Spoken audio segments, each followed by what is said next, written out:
Okay guys, welcome back. It's a another beautiful morning here. The wind is blowing today, so once again I am down in the creek. Uh, this spot of the creek I particularly like. There is a tree where I found some mushrooms this year. There's a cow path, and the cows like to come down on this sandbar in the hot dry times and drink out of that pool of water there. But you can also hear the birds singing in the background.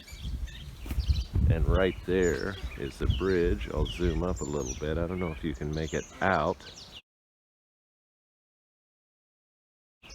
but there are swallow nests under that bridge. So there's a colony of swallows that live under that bridge. But anyway, I want to continue the Dicamba story a little bit. So over the last 2 weeks, I've been having conversations with many of my neighbors about Dicamba and how we coexist going forward. And this week, I had a conversation with a neighbor, and the conversation really did not go the way I had hoped it would. And so during the conversation, this neighbor mentioned several points. One of them was that he is using good stewardship and that he is going to continue to use good stewardship. That's the term that he used. I think that term's also used in the Dicamba advertisements, that Bayer keeps putting out, talking about good stewardship.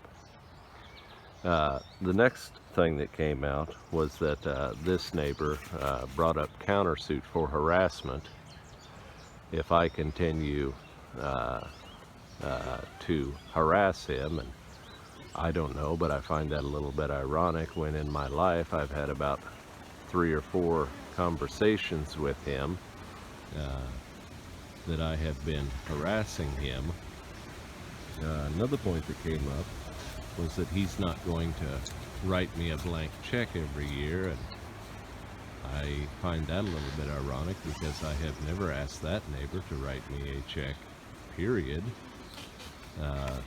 And the final point was that, it was pointed out by this neighbor that my damages occurred from my actions and how I farm, that my cultivation techniques basically did all the damage to my soybean crop, due to lack of moisture. And I found that statement a little bit ironic too, when last year we had the, I think everybody knows what kind of year we had. It was actually a record wet year.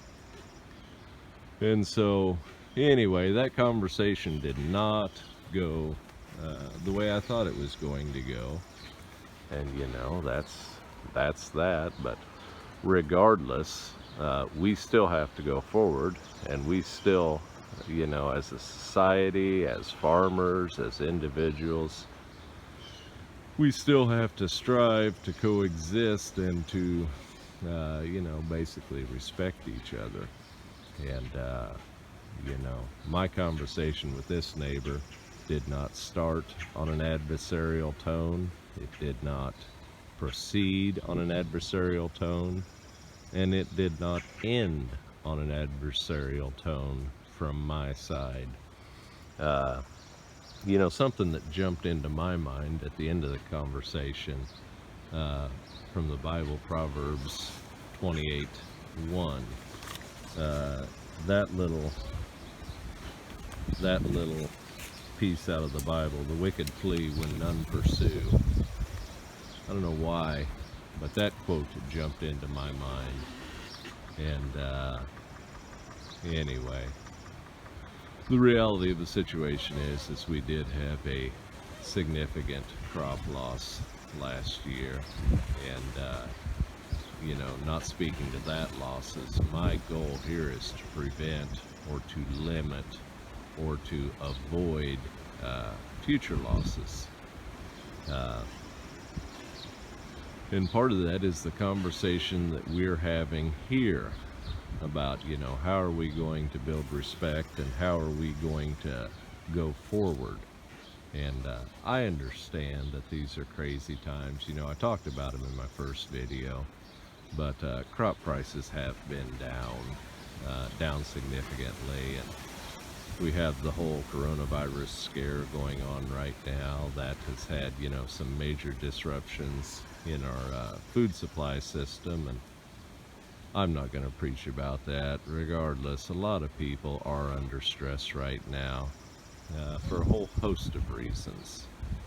And, you know, I find that by talking about my problems and by sharing my problems a little bit, it makes it easier for some of my personal problems. It makes me easier for me to bear those. Anyway, it's a very interesting and complex situation. You know, I don't know. Maybe this neighbor had watched the last video where I talked about litigation, and you know, I don't know why they were so worked up, but you know, it's kind of a study in human nature, how people react to stress. Very, very interesting. There's a lot of stories to tell, but regardless, my purpose with these videos is to tell a story, and by telling a story, help people, you know, see the world through somebody else's eyes, and hopefully, you know, to increase the empathy we have with our neighbors. On the most basic level, you know, we can either figure out how to coexist or we can have conflict.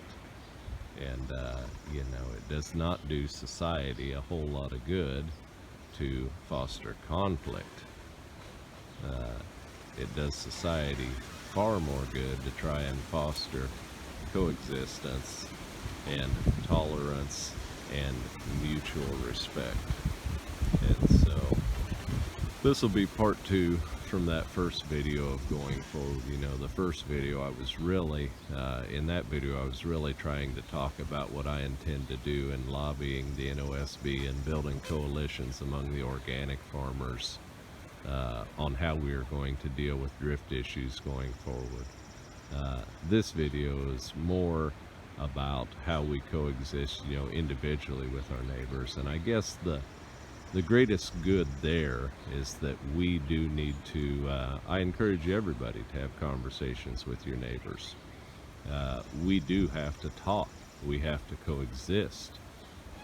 We have to have community. We have to try and hold community together and build community. And so I encourage conversations with your neighbors, people who are dealing with these issues. You know, they're not easy, and it's not always straightforward, and it's not, you know, it's not direct, but if it was the easy way, everybody would do it. But it's not the easy way. But I encourage you to be open and to attempt to have conversations like this with your neighbors before things blow up. After they blow up, you know, it's a lot more stressful. But anyway, guys, thanks for watching. This conversation, we'll continue this conversation, and we'll see where it goes.